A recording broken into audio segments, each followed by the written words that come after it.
శివార్లో ఉన్నటువంటి తాటి ఈతవనం గత 4 రోజుల క్రితం అగ్ని ప్రమాదానికి అది ప్రమాదవశాత్తా లేదా ఎవరైనా కుట్రపూరితంగా చేసిరా మొత్తానికి మాత్రం చెట్లు కాలిపోయినాయి. ఈ అంశం మీద ఇప్పటికే ఎక్సైజ్ అధికారుల దృష్టికి పోలీసుల దృష్టికి వాళ్ళు కూడా తీసుకెళ్లినారు. నేను కూడా చెప్పడం జరిగింది.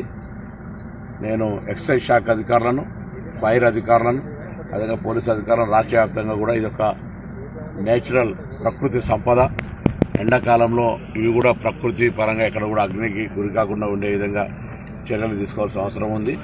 ఇది ఈత కార్మికుల ఉపాధికి సంబంధించినటువంటి అది పెట్టుబడి కాబట్టి అటువంటి ఇబ్బంది లేకుండా చూడడంతో పాటుగా భవిష్యత్తులో ఈ వనాల పెంపుదలకు సంబంధించి కూడా ఎక్సైజ్ శాఖతో పాటుగా ప్రభుత్వంతో కూడా దానికి నీళ్ల వసతి కావచ్చు, ఇతర అధికంగా ఇంకా ప్లాంటేషన్ తాటి ఈత మొక్కలు పెట్టడం ద్వారా కావచ్చు, దానికి ఉపాధి హామీ కింద నీళ్లు పోసేటువంటి కార్యక్రమం తీసుకొని ఎక్కువగా వృక్ష సంపదను పెంచేటువంటి ప్రయత్నం చేస్తాం.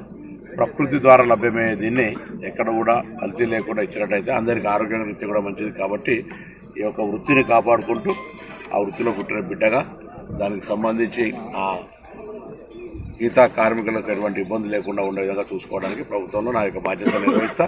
ఈ కాలిపోయిన చెట్ల గురించి అధికారులకు చెప్పినాం. దాన్ని ఎట్లా అనేది మన ప్రభుత్వంతో మాట్లాడి వాళ్ళకి సహకారం అందించే ప్రయత్నం చేస్తాం.